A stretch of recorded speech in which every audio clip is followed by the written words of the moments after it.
Is it me or this Tyla and Ayra Starr rollout is slowly becoming something very strategic? What are you saying? A few months ago, Ayra Starr announced the release of her upcoming album Stargirl for July. Without specifying the exact date in July, just July, fans were already getting excited and preparing for what could be her biggest era yet. But something happened. Just few days after that, Tyler came on to announce the release of her upcoming album, A-Pop. This time, even going a step further, she announced the exact date. My upcoming album, A-Pop, will be dropping on July 24th. Boom. Big announcement. Exact date. The internet went on fire. And now, Ayra Starr just announced that her album initially scheduled for July will be dropping rather on August 14th. Coincidence? Maybe. But music fans love reading in between the line because now it doesn't just feel like two album release anymore. It feels like two upcoming African artists battling each other for one spot on the global stage. That's suspicious. Not beef, not hate, but a real superstar showdown. Who is going to win? Who is likely going to have better hits in their album? Because if we are being honest, we have two young female African artists dominating the global stage currently. Tyla and Ayra Starr. And what is even surprising is the two have two completely different styles. Tyla is more soft, pop kind of girl that mixed it a little bit with some amapiano and some pop. Whereas Ayra Starr is more of an Afrobeat girl that mixed it a little bit with R&B and a little bit of pop in it. So you see, like it's not really the same musical style, but however, they are constantly being compared to each other. Maybe because they are both young, they are both beautiful, they are both around the same age group.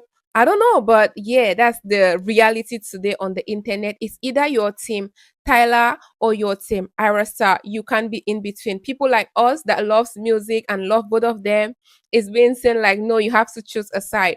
When we can just enjoy two African superstar, we can just enjoy both of them. Santa Monica, I did motivate like cancer.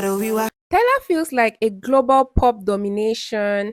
I'm a piano mixed with a little bit of style, a little much of pop, luxury, festivals, crossroads. In fact, she's already moving like a superstar. Whereas Ayra Starr, on the other hand, she's more emotionally controlled, more African rooted in Afrobeats. She's proud, she's more culture driven. Body be dancing, slow wine, so my body so fine. You know, like it's really two complete different style people are trying to compare here. But here's the thing, both of them are entering a huge era in their career because I kind of feel like this era is going to be very definitive for the rest of their career and how we as music lovers are going to perceive the two. Mind you, Tyler so far has some opportunities better than Ayra Starr in terms of visibility. Most Americans connect directly to her music compared to Ayra Starr music, which makes it that when it comes to global recognition, Tyler is more recognized. She has been awarded 2 Grammys so far, while Ayra Starr is still yet to have one, even though Ayra Starr has a lot of hits and her songs catalog is very good.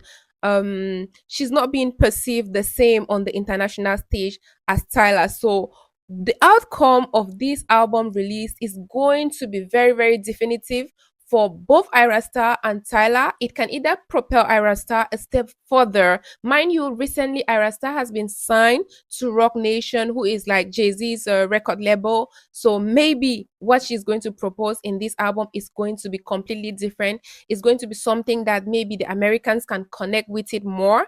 But it's a very huge opportunity for her to go a step closer to the international audience I feel like she's currently in need of. Tyler, on the other hand, even though she's already well known in the United States, I feel like she has to do more even than Ayra Starr because Tyler is really hated, I can put it like that, by a lot of people since they constantly compare her to Ayra Starr, to Rihanna, to other pop stars. So there's this hate around her that I feel like the expectation on her is way higher than the expectation on Ayra Starr. If her album is a flop, people are going to talk about it for ages, for days. Whereas if Ayra Starr album doesn't do well, I feel like many people might give her grace. So here are my thoughts about how the two album is going to feel. I feel like Tyler is going to stay in her signature. She's going to stay in her pop. She's going to give us maybe a lot of pop music, mixing some amapiano in it. I Because like recently, if you're a Tyler fan or if you listen to her music, she released a song with Zara Larson, and it's she did it again, which is very pop focused. It feels like pop. Everything about it is giving global pop. I know deep down you want me. Deep down you want me. I know deep down you. And I kind of feel like that is going to be what she will centralize her album on. Of course, the album title is A-pop, so it's African pop or Afro pop. So it's going to be a pop songs mostly inspired by African genre like Amapiano, Afrobeats by an African artist, of course. Whereas for Ayra Starr, I think she's going to go a little bit out of her way. She's going to explore more. She's going to maybe do some R&B. She's going to do some maybe a pop songs as well, but I also feel like she's going to keep the Afrobeat part in it as well, because a lot of her fans are Afrobeats lover. Myself, I knew her through her songs like Stability, and I connected to it because it's Afrobeat and it carries like a lot of meaning for us both culturally. And so I feel like Ayra Starr is going to still keep some Afrobeats in her album to keep her key audience. But at the end of the day, I'm really just excited for the two of them. I can't wait for summer to come. I want to listen to what they have to propose. And I'm really hoping that they should continue to take African music globally. And at the same time, I'm also hoping that we should stop comparing them head to head as if we cannot like Ayra Starr and like Tyler. I believe we can both just appreciate both of their music. We must not be a huge fan of them, but we can both appreciate both of their music without constantly comparing them to each other. Maybe this is all just play to be, and I don't need you blaming me like oh. Will Tyler deliver and keep her spot globally, or will she flop and let Ayra Starr takes the lead? Feeling vibes on vibes. I'm a ticking dynamite. I blow your candle. Let me know in the comment section. Let me know who you're waiting for the most among the two of them. Let me know your thoughts, which album you think is going to do better, both in Africa and in the United States. Who are you rooting for, Ayra Starr, Tyler?